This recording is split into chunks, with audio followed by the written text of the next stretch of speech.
जय श्री अरविंद श्री माँ अरविंदाय नमो नमः।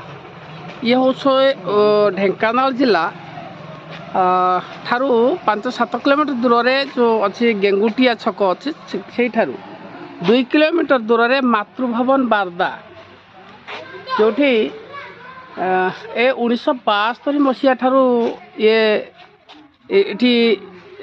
कार्य आरंभ होता एवं ये शिला उपरे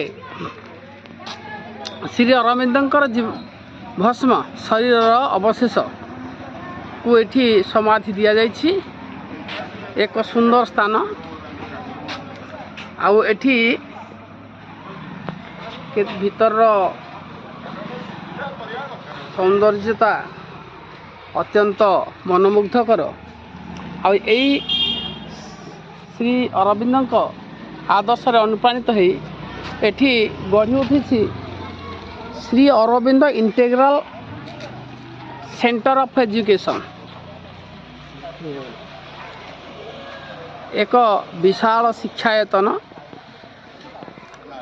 एठारे प्रथम रु 10म पर्यंत पाखापाखि 600 रु ऊर्ध्व पिला अध्ययनरत सकाळु संध्या पर्यंत एवं संध्या रु सकाळ पर्यंत विभिन्न कार्यक्रम जहाँकि भारतीय संस्कृति को आधार करके ये कार्यक्रम एठी करा जाय थाए। एठी सुवर्ण जयंती समारोह पालन हो सारी आमे एई पाखु गोटे व्यू नबा बहुत सुंदर लगुच जगह।